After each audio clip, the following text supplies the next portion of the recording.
जय हिंद। स्वागत है आपका फिर से एक बार फिजिक्स एरिया के इस प्लेटफॉर्म पर। तो आज हम देखेंगे जंतु हार्मोन के बारे में। इस लेक्चर में हम जंतु हार्मोन के बारे में देखेंगे। पिछले लेक्चर में हम क्या देखे थे? पादप हार्मोन के बारे में। उसमें क्या क्या देखे थे? ऑक्सिन, जिब्रेलिन, साइटोकाइनिन, ये सब मतलब पादप हार्मोन थे। ये क्या कर रहे थे? ऑक्सिन जो था वो मतलब प्रकाशानुवर्तन की तरफ, मतलब उसको फूल को प्रकाश की तरफ मुड़ा रहा था, मतलब प्रकाशानुवर्तन के लिए उसको उत्तरदायी है कौन? ऑक्सीन। तो ये जाकर आप पिछला लेक्चर देखेंगे तो समझ में आ जाएगा, बहुत अच्छे से मैंने समझाया। अब इसमें आज हम देखेंगे जंतु हार्मोन के बारे में। जंतु हार्मोन क्या होता है? हम लोगों में, जंतुओं में जो है कैसा हार्मोन पाया जाता है वो तो समझ में आ गया कि पौधा में हार्मोन पाया जाता है, उसी से उसमें सूचनाएं ट्रेवल करते हैं, मतलब एक जगह से एक दूसरे जगह चल जाते हैं सब। तो यहाँ पे आखिर यहाँ पे क्या होगा? यहाँ पे जंतु हार्मोन की जरूरत क्यों है? जब हमारे अंदर तंत्रिका तंत्र है, पूरा तंत्रिका तंत्र है, पूरा एक तार जैसे पूरा वायरिंग किया हुआ है हमारा शरीरवा तंत्रिका तंत्र से, तो इसमें काहे लिए हार्मोन की जरूरत है? तो देखिए, जो तंत्रिका तंत्र है हमारा, उसमें 2-3 को कमी है। वो एक कमी को पूरा करने के लिए क्या करेंगे? हम हार्मोन हमारे शरीर में उस कमी को पूरा करेंगे। उस कमी को कौन पूरा करेगा? हार्मोन। हार्मोन क्या होता है? हम बताए थे, वह रासायनिक पदार्थ जो जीवों के शरीर में नियंत्रण और समन्वय का काम करता है। और हमको कराना क्या है? हमको कराना क्या है? बस नियंत्रण समन्वय ही तो कराना है। जो तंत्रिका तंत्र था वह कर रहा था, नियंत्रण समन्वय वह करेगा। तो मतलब कि हमको यही कराना ही है। तो देखिए, तंत्रिका तंत्र है, इसकी तंत्रिकाएं हर शरीर के हर कोशिका से नहीं जुड़ी होती हैं। अब मान लीजिए यहाँ लाखों कोशिका है, इतना दूर में लाखों कोशिका है, इतना दूर में लाखों अगर नर्व सेल जोड़ देंगे तो बताइए कैसे जोड़ेंगे? जोड़ पाएंगे नहीं। कैसे कि हमारे पास इतना नर्व सेल है ये नहीं है कि जोड़ दे। पूरे शरीर में नहीं लग पाएगा, हर कोशिका में नहीं लग पाएगा। तो बताइए, एक कोशिका के पास जुड़ा है और 4 गो कोशिका तक पहुंचाना है का सूचना। तो मान लीजिए एगो तक पहुंचा और चौथा तक कौन पहुंचाएगा? कौन पहुंचाएगा? ये तो इसके में कमी है। देखिए ना, हर कोशिका से नहीं जुड़ा है। आएगा तो मांसपेशी से कहीं जुड़ जाएगा, कहीं कुछ से जुड़ जाएगा, कहीं कुछ से। ऐसे कोशिका से नहीं जुड़ता है, इसका एगो कमी ही हो गया। हर कोशिका से जुड़ेगा नहीं। तो मान लीजिए कि डाक आया, डाक वाला आया, आपके पास संदेश दे दिया, चिट्ठी दे दिया, आप ले जाके किसी को देवे नहीं किए, आपके पास चलने के लिए शक्ति नहीं है, ले जाके मतलब किसी और को देना था और दिए ही नहीं, तो क्या होगा? संदेश जाएगा ही नहीं। ऐसे ये भी है। देखिए, यहाँ पे जा रहा है, यहाँ पे जा रहा है, एक ही कोशिका के पास पहुँचा है। काहे से कि हर कोशिका से तो जुड़ा नहीं है ना। हमारे शरीर में बहुत सारी कोशिकाएं हैं, बहुत सारी कोशिकाएं, हर कोशिका से जुड़ा नहीं है न्यूरॉन। अब जुड़ा नहीं है तो इसको पहुंचाने के लिए कोई चाहिए, वही हार्मोन काम करता है। अब देखिए, इसकी तंत्रिकाएं हर शरीर की कोशिकाओं से नहीं जुड़ सकती हैं, ये इसमें कमी होगी जंतु तंत्रिका तंत्र के बारे में।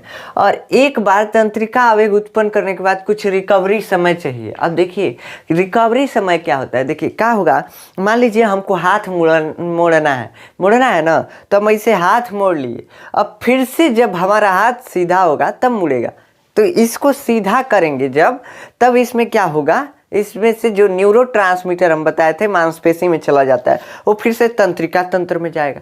तब उसके लिए कुछ समय चाहिए, कम से कम 1 सेकंड तो चाहिए ही चाहिए ना, कम से कम 1 सेकंड चाहिए।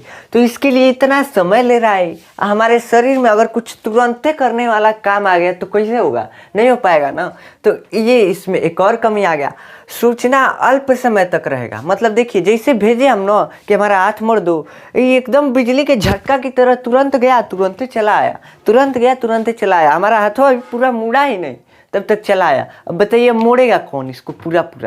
पूरा मोड़ेगा कौन? इतने पर रह जाएगा। अब फिर से भेजेंगे, फिर से ऐसे हम लगेगा कि हमको करंट मार रहा है। तो मतलब कि इसमें अल्प समय तक क्या रहता है? सूचना रहता है। किसके द्वारा? तंत्रिका तंत्र के द्वारा। तो इसमें एक कमी है कि अल्प समय तक रहेगा, तो आधा कम हुआ रहेगा, तब तक सूचना ही खत्म हो जाएगा। तो करेगा कौन? तो इसके लिए हार्मोन की जरूरत पड़ती है। अब हार्मोन जो होता है, इसका भी एगो क्या होता है? तंत्र होता है, सिस्टम होता है।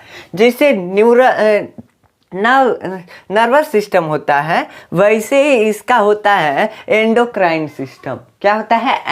Endocrine system.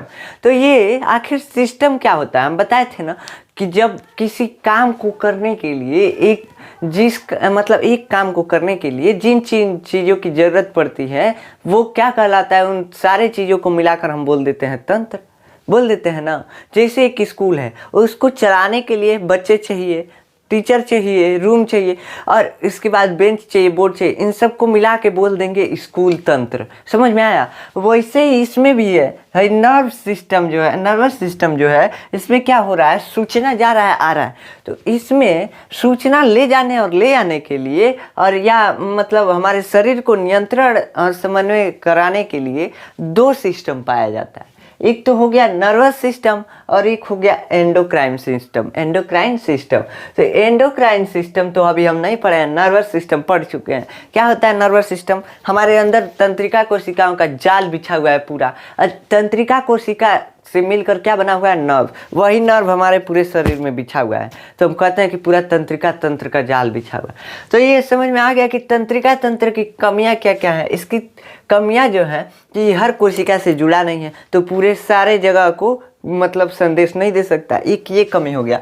उसके बाद एक बार तंत्रिका आवेग उत्पन्न करने के बाद इसको कुछ समय चाहिए, लगभग 1 सेकेंड या आधा सेकेंड का भी चाहिए। अब देखिए सूचना अल्प समय तक रहेगा, अभी पूरा कम में नहीं होगा तब तक अपना सूचना खत्म हो गया। अब क्या करेंगे? तो इसके लिए एक और तंत्र पाया जाता है, उसको क्या बोलते हैं? अंतःस्रावी तंत्र। क्या बोलते हैं? अंतःस्रावी तंत्र। इसको क्या बोलते हैं? द एंडोक्राइन सिस्टम इंग्लिश में बोलते हैं। अब ये जो होता है इसमें हमको मुख्य रूप से दो चीज़ों के बारे में पढ़ना है, मुख्य रूप से पढ़ना है। तो उसके बारे में देखिए क्या पढ़ेंगे? हार्मोन्स के बारे में पढ़ेंगे और अंतःस्रावी ग्रंथि के बारे में पढ़ेंगे। अब देखिए अंतःस्रावी ग्रंथि ये क्या है? ग्रंथि आखिर क्या होता है? ग्रंथि जहाँ आएगा, जानते हैं क्या कीजिएगा? जहाँ आएगा जो ग्रंथि होगा ना वो कुछ ना कुछ छोड़ता रहेगा, हरदम छोड़ता रहेगा। जैसे कि लीवर है, पित्त रस छोड़ता रहेगा। वैसे ही कोई भी ग्रंथि होगा कुछ ना कुछ छोड़ता रहेगा, अपने अंदर से कुछ फेंकता रहेगा। समझ रहे हैं? तो ये ग्रंथि है मान लीजिए। अब ग्रंथियां 3 तरह की होती हैं, 3 तरह की ग्रंथियां होती हैं। अभी हम बताएंगे कैसे 3 तरह की। तो उसमें से एक प्रकार ये है अंतःस्रावी ग्रंथि। अब अंतःस्रावी ग्रंथि क्या होता है इसके बारे में अभी बता रहे हैं। ग्रंथि समझ में आ गया? क्या होता है? जो अपने अंदर से कुछ फेंकता रहेगा, कुछ भी मतलब केमिकल फेंकता रहेगा, क्या होगा? ग्रंथि हो जाएगा। जैसे लीवर पित्त रस फेंकता रहता है, अग्नाशय जो है अग्नाशयी रस छोड़ता रहता है, अग्नाशयी रस फेंकता रहता है। तो ये सब ग्रंथि हैं। अब देखिए ग्रंथि जो होता है ये 2 तो हमारे शरीर में होता नहीं है, कई ग्रंथि होता है। तो इन सब के बारे में देखते हैं। ग्रंथि कितने प्रकार के होते हैं? मुख्य रूप से 3 प्रकार के होते हैं। पहला क्या होता है? बहिस्रावी ग्रंथि, अंतःस्रावी ग्रंथि और मिश्र ग्रंथियाँ। अब देखिए आप कंफ्यूज हो गए होंगे, ये क्या होता है? मिश्र ग्रंथि, अंतःस्रावी ग्रंथि और ये बहिस्रावी ग्रंथि। तो चलिए इन सब के बारे में देखते हैं कि आखिर ये क्या होते हैं? अंतःस्रावी ग्रंथि, बहिस्रावी ग्रंथि और मिश्रित ग्रंथियाँ। देखिए बाबू, अब ये जो होता है हम बता दिए कि ग्रंथि क्या होता है? जो कुछ भी अपने अंदर से फेंकता रहेगा। ग्रंथि का शेप कैसा होता है? अभी पूछेंगे ग्रंथि का शेप कैसा होता है? कैसे भी मतलब कि जैसे लीवर होता है, लीवर कैसा होता है? ऐसे होता है, ठीक। मतलब अलग अलग ग्रंथि का अलग अलग शेप होता है। लीवर त्रिभुज के आकार का होता है, जो अग्नाशय है कुछ ऐसे इस टाइप में होता है, करेले जैसा होता है। तो मतलब अलग अलग ग्रंथि का अलग अलग आकार होता है। अब ये जो होती हैं ग्रंथियाँ क्या होती हैं? कुछ अपने अंदर से फेंकती रहेंगी, बस यही ना काम है कि कुछ रासायनिक पदार्थ फेंकते रहेंगे, फुचुर फेंकते रहेंगे। तो ये काम है ग्रंथियों का। अब ये 3 प्रकार का हम बता दिए। कैसा 3 प्रकार? एक अंतःस्रावी ग्रंथि, बहिस्रावी ग्रंथि और मिश्रित ग्रंथियाँ। तो ये 3 प्रकार हैं ग्रंथियों के। तो ये 3 प्रकार ग्रंथियों के होते हैं। अंतःस्रावी ग्रंथि को क्या कहते हैं? Endocrine gland. क्या बोलते हैं? Endocrine gland. क्या बोलते हैं? Endocrine gland. किसको? अंतःस्रावी ग्रंथि को। ये क्या करती है? ये जो होती है अपने जो स्राव करती है, जो कुछ फेंकती रहती है, उसको सीधा ब्लड में ले जाके मिला देती है। अब देखिए मान लीजिए कि है ग्रंथि है, ग्रंथियाँ ब्लड में मिलाना होगा, ब्लड में मिलाना होगा। तो यहाँ पे ब्लड वेसल्स आई होंगी, ब्लड वेसल्स मतलब रक्त वाहिकाएं, तो यही होंगी, इससे जुड़ी होंगी। इसमें फुचुर फुचुर ही फेंकता रहेगा, फेंकता रहेगा। तो ये क्या है, ये छोड़ रहा है अपना रासायनिक पदार्थ, कुछ भी हो सकता है, कुछ भी हो सकता है, तो छोड़ रहा है। तो जब इस सीधा ब्लड वेसल्स में छोड़ता है, सीधा किसमें छोड़ता है, रक्त वाहिनी में अपना जो स्राव है वो छोड़ता है, तो उसको बोलते हैं अंतःस्रावी ग्रंथि। क्या बोलते हैं, अंतःस्रावी ग्रंथि। जब अपना स्राव सीधा किस में छोड़ेगा, ब्लड में, सीधा ब्लड में, कहीं बिचवा में नली वली नहीं पाए। जो है ग्रंथि जो होती है अंतःस्रावी ग्रंथियाँ, वो अपना स्राव सीधा ब्लड में छोड़ देती हैं, सीधा जैसे बनाती हैं तुरंत ब्लड में, जैसे बनाते रहती हैं ब्लड में छोड़ते रहती हैं, मतलब जो निकालती हैं अपने अंदर से कुछ भी उसको सीधा ब्लड में छोड़ देती हैं। तो उन ग्रंथियों को क्या बोलते हैं, अंतःस्रावी ग्रंथि, एंडोक्राइन ग्लैंड। क्या बोलते हैं, एंडोक्राइन ग्लैंड। देखिए जो अपने स्राव को सीधे रक्त में मुक्त कर देती है उसको क्या बोलते हैं, एंडोक्राइन ग्लैंड या अंतःस्रावी ग्रंथि। ये अलग नलिका से नहीं बनी होती है, मतलब इससे अलग नलिका नहीं जुड़ी होती है। जैसे देख रहे हैं यहाँ पे जो है ये ग्रंथि हम बना रहे हैं, इसमें से कोई नली जोड़ के तब ब्लड वेसल्स में ले जा रहे हैं, रक्तवाहिनी में तब नहीं ले जा रहे हैं। तो देखिए इसमें कोई अलग से नली नहीं पाई जाती है, इसलिए इस ग्रंथियों को जो है, इन ग्रंथियों को क्या बोलते हैं, इन ग्रंथियों को बोलते हैं नलिका विहीन ग्रंथि। तो देखिए ये अंतःस्रावी ग्रंथियाँ क्या होती हैं, जो अपना स्राव सीधा ब्लड में छोड़ती हैं, सीधा ब्लड में छोड़ देती हैं। तो ब्लड में आखिर काहे लिए छोड़ेंगी अपना स्राव, काहे लिए, जानते हैं, जो होता है स्राव उनका, कुछ भी हार्मोन छोड़ेंगी, कोई एंजाइम छोड़ेंगी, तो वो सब ले जाना पड़ता है कहीं। और ले जाने का कौन काम करता है, ब्लड रहता है। ब्लड कहता है जहाँ से आता है ढकेल के लेते चला जाता है, क्या करता है, ढकेल के लेके चला जाता है, समझ रहे हैं, कुछ भी आगे आएगा ढकेल के लेके चला जाएगा।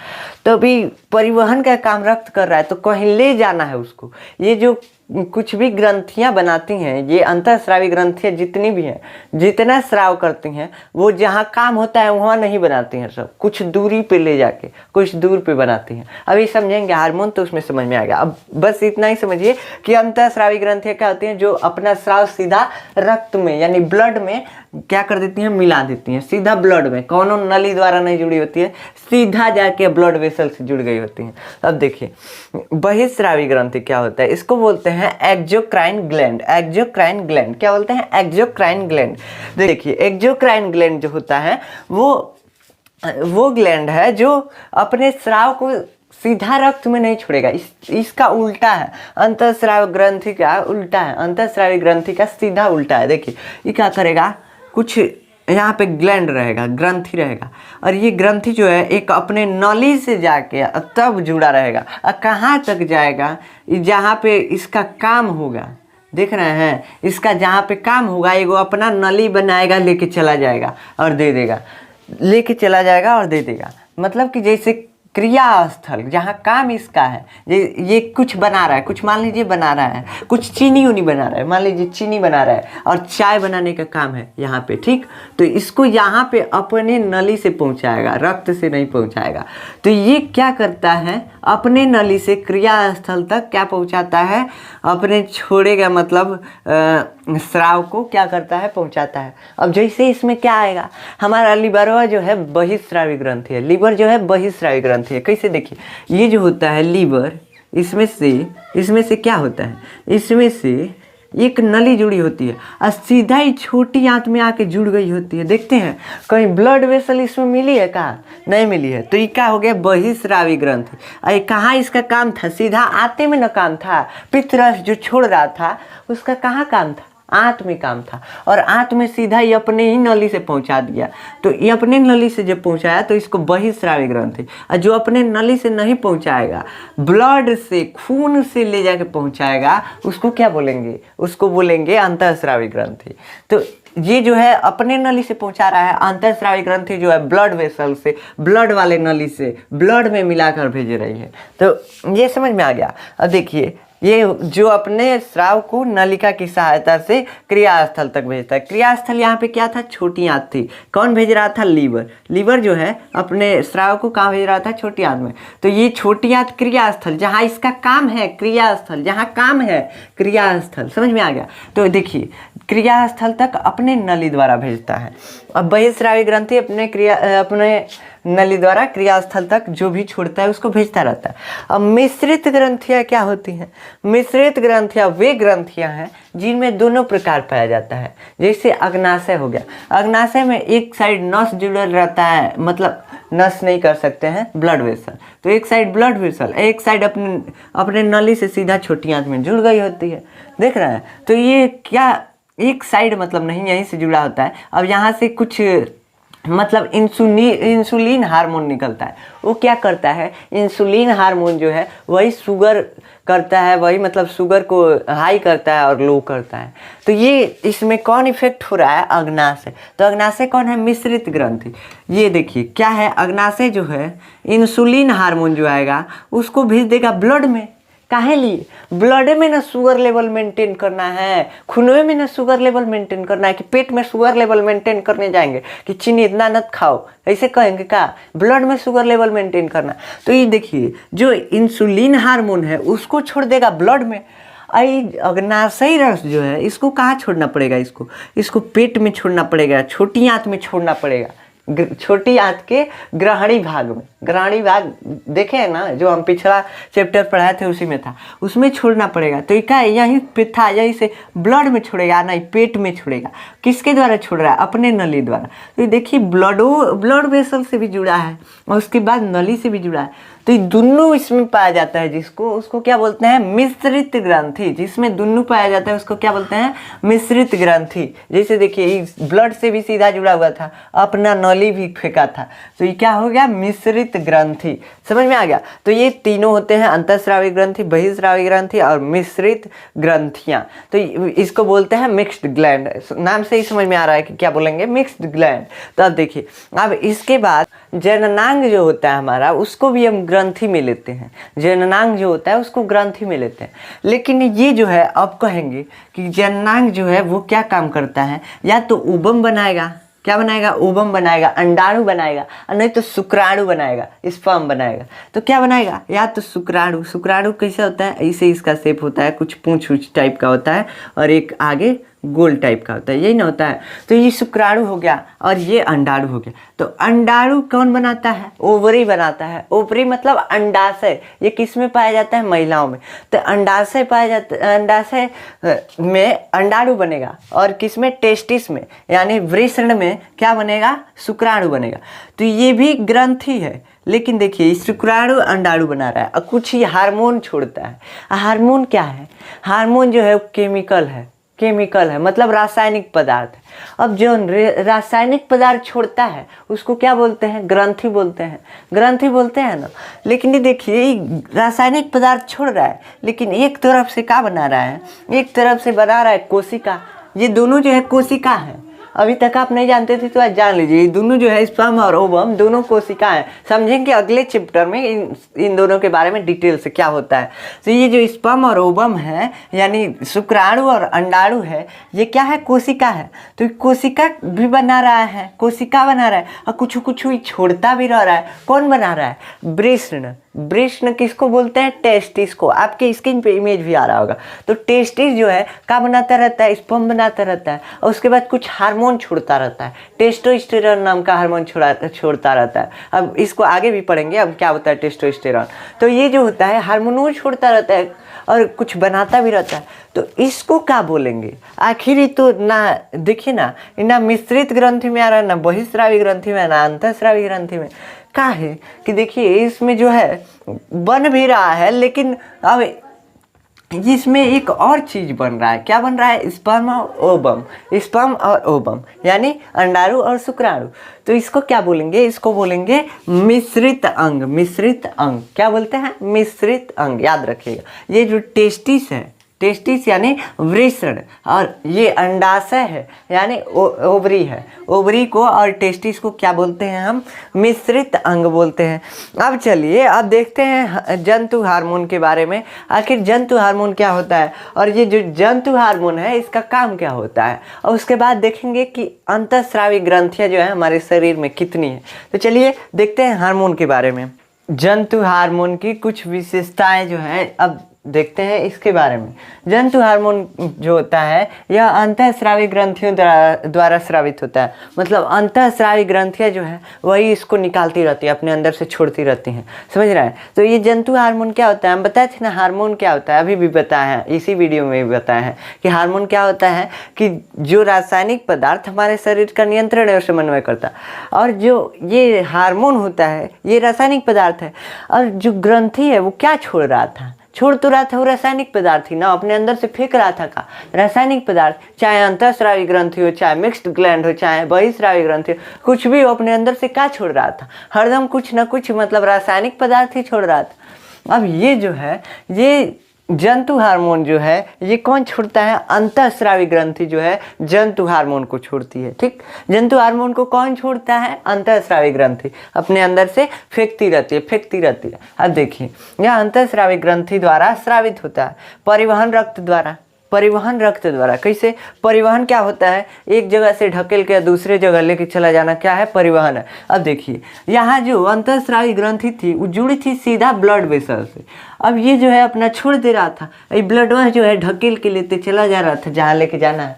तो लेके जाना है तो ब्लड से ही तो इसका परिवहन हो रहा है। परिवहन मतलब उसको एक स्थान से दूसरे स्थान तक ले जाना। मान लीजिए ये यहाँ पे है, इसको यहाँ पे पहुँचा दिए, क्या हो गया, परिवहन हो गया। इसका मतलब एक जगह से उठा के दूसरी जगह रख देना, क्या कहलाता है, परिवहन। अब रक्त जो है, ब्लड जो है इसका परिवहन कर रहा है, हमारा खून जो है इसको ले जा रहा है ढकेल के एक जगह से दूसरे जगह, तो इसका परिवहन कौन कर रहा है, रक्त कर रहा है। हार्मोन जो होता है वो प्रोटीन, लिपिड या अमीनो अम्ल का बना होता है। ये क्या होता है, प्रोटीन सुना है ना, दाल में पाया जाता है, तो इन सब का बना होता है। लिपिड क्या होता है, वसा होता है, तेल युक्त पदार्थ वसा, तो उससे बना होता है। ये जो अमीनो अम्ल है, अमीनो अम्ल प्रोटीन का मतलब एक इकाई है। प्रोटीन जो है अमीनो अम्ल से ही बनी होती है, अमीनो अम्ल से प्रोटीन बनी होती है। तो अमीनो अम्ल जो है अमीनो अम्ल से बनेगा या प्रोटीन से बनेगा या लिपिड से बनेगा। तो हार्मोन इन्हीं तीन चीज़ों से बनता है। यही तीन चीज़ें मिलकर हार्मोन का निर्माण करते हैं। जैसे ईंट बनाने के लिए माटी मिलाते हैं ना, उसमें माटी सान देते हैं और थाप देते हैं, देखे हैं चिमनी पे, तो वैसे इसमें भी क्या है, या तो प्रोटीन या तो लिपिड या अमीनो अम्ल, मतलब हार्मोन बनाने के लिए। अब देखिए ये लक्ष्य कोशिकाओं में हार्मोन ग्राही होते हैं। ये क्या होता है, लक्ष्य कोशिका। अब जहाँ इसका काम है, जहाँ काम है किस चीज़ का, हार्मोन का। अब देखिए मान लीजिए अभी हम इंसुलिन हार्मोन बताएं, उसका ब्लड में काम है, ब्लड में काम है ना, तो उसको कौन ग्रहण करने वाला चाहिए, मैसेज भेज रहे हैं कौन मोबाइल पे, तो मोबाइल भी खुला होना चाहिए ना, उस रिसीव करने वाला होना चाहिए, तभी तो रिसीव करेगा। मैसेज भेज रहे हैं तो रिसीव करने वाला होगा तभी रिसीव करेगा। तो अब जहाँ भेज रहे हैं वहाँ पे रिसीव करने वाला चाहिए। वैसे ही हार्मोन जो है जहाँ भेज रहे हैं, मान लीजिए यहाँ से उठा के यहाँ पे भेज दिए, तो यहाँ इसको रिसीव करने वाला कौन होगा ना, पहचानने वाला होना चाहिए ना, तभी तो इसके प्रति एक्शन लेगा। तो देखिए मान लीजिए इंसुलिन हार्मोन कहाँ गया, अग्नाशय से कहाँ गया, सीधा ब्लड में गया। अब ब्लड में अब शुगर की मात्रा अगर इधर उधर हुई, तुरंत कहेगा कहाँ इधर उधर हुआ है, कहाँ इधर उधर हुआ है, तुरंत ठीक कर देगा। मतलब इसमें रिसेप्टर पाया जा रहा है। रिसेप्टर मतलब ग्राही, जो उसको पता कर सके कि काहे लिए आया है तू, काहे लिए आया है। तो इंसुलिन जैसे जाता है ब्लड में, ग्राही पाया जाता है इंसुलिन के लिए, इंसुलिन हार्मोन को पहचानने के लिए। अब तुरंत ग्राही जो है इसको पहचान के तुरंत बता देता है कि कहाँ ले आया है, तुरंत शुगर लेवल कंट्रोल हो जाता है। तो ये मतलब ग्राही पाया जाएगा। अब मान लीजिए हमारे स्किन में आना है हार्मोन को, तो इस स्किन में उस हार्मोन के लिए क्या पाया जाना चाहिए, ग्राही पाया जाना चाहिए, ग्राही, रिसेप्टर, समझ रहे हैं। तो ये चाहिए तभी तो उसको रिसीव करेगा। अब देखिए जो हार्मोन को रासायनिक दूत भी कहते हैं, हार्मोन जो होता है उसको रासायनिक दूत, कहाँ है रासायनिक दूत कहते हैं, दूत किसको कहते हैं, जो संदेश को ले जाएगा, जो किसी बात को, मान लीजिए कि एक आदमी यहाँ से बात पहुँचा रहा है, देखते हैं कोई लोग चुगली करते हैं, यहाँ से सुन के वहाँ ले जाकर बता देते हैं, तो चुगली जो होता है, जो बीचों में चुगली करने वाला होता है ना, उसी को क्या बोलते हैं, उसी को बोलते हैं दूत, उसी को दूत बोलते हैं। मतलब यहाँ से बात लिया, यहाँ पे पहुँचा दिया, तो इसको बोल दिए दूत। कौन पहुँचाया, आदमी था। वैसे इसमें जो है हार्मोन काम कर रहा है, यहाँ से ग्रंथि से लिया, कुछ ग्रंथि से लिया और ले जाके कोशिका में पहुंचा दिया। क्या है? दूत है। किसको ले जा रहा है? संदेश को ले जा रहा है। कुछ भी संदेश, मान लीजिए वृद्धि कराना है, आपका ग्रोथ कराना है, तो उसके लिए क्या ले जा रहा है? उसके लिए संदेश ले जा रहा है, संदेश ले जा रहा है। तो ये क्या कर रहा है? हार्मोन को रासायनिक दूत भी कहते हैं। मतलब ये रासायनिक पदार्थ है। हार्मोन जो है रासायनिक पदार्थ है। क्या चीज़ का काम कर रहा है? चुगली करने का, चुगली करने का, समझ रहा है? मतलब एक जगह से ले जाके उसको इन्फॉर्मेशन को दूसरी जगह पहुंचा दे रहा है।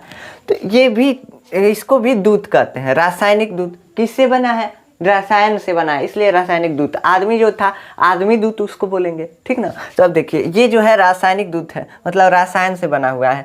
अब हार्मोन के प्रभाव को अन्य हार्मोन द्वारा प्रतिस्थापित नहीं किया जा सकता। इसका मतलब क्या है?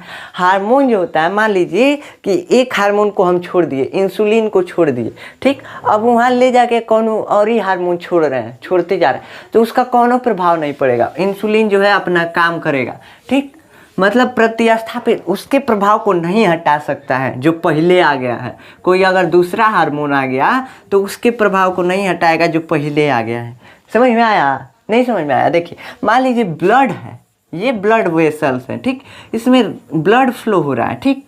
इसमें आ गया इंसुलिन हार्मोन। इंसुलिन हार्मोन क्या है? अभी कुछ ना समझिए, इसके बारे में हम पहले आगे भी बताएंगे। इंसुलिन हार्मोन क्या होता है? बस ब्लड में शुगर लेवल को कंट्रोल करेगा, कंट्रोल करेगा। अब कौन ऐसा हार्मोन आया, कहेगा नहीं कंट्रोल तू ना कर कंट्रोल, मतलब आके और ये इन्फॉर्मेशन दे दिया, तो इसका कौन प्रभाव नहीं पड़ेगा। क्या है कि पहले आ गया था। कौन पहले आया था? इंसुलिन। ये अपना काम करेगा, दूसरा हार्मोन अब कौन काम नहीं कर सकता है जब तक ही है। समझ रहे हैं? अब ये जो है, इतना हम देख लिए जंतु हार्मोन के बारे में। तो जंतु हार्मोन यहाँ से शुरू होता है। नेक्स्ट लेक्चर में हम क्या देखेंगे कि हमारे शरीर में कितनी ग्रंथियाँ होती हैं, कौन कौन ग्रंथि कौन कौन हार्मोन अपने अंदर से निकालती है, कौन कौन हार्मोन छोड़ती है, और उस हार्मोन का काम क्या होता है, इन सब के बारे में देखेंगे नेक्स्ट लेक्चर में। आज हम क्या देखे हैं? आज हम देखे हैं कि जो होता है अंतःस्रावी तंत्र क्या होता है।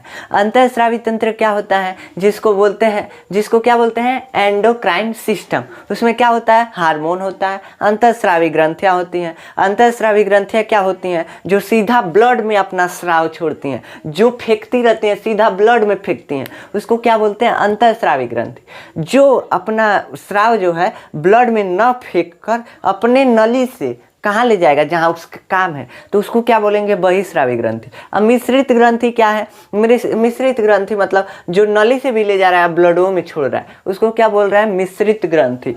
अब और एक बता है मिश्रित अंग। मिश्रित अंग किसको बोल रहे थे? टेस्टिस को और ओवरी को। टेस्टिस मतलब वृषण और ओवरी मतलब अंडाशय। तो ये जो होते हैं, ये क्या बोले जाते हैं? मिश्रित अंग कहे जाते हैं। अब जंतु हार्मोन जो है, जहाँ अंतःस्रावी ग्रंथि द्वारा स्रावित होता है, मतलब अंतःस्रावी ग्रंथि उसको छोड़ती रहती है। परिवहन रक्त द्वारा होता है, एक स्थान से दूसरे स्थान तक रक्त द्वारा, ब्लड द्वारा, खून द्वारा जाता है। समझ रहे?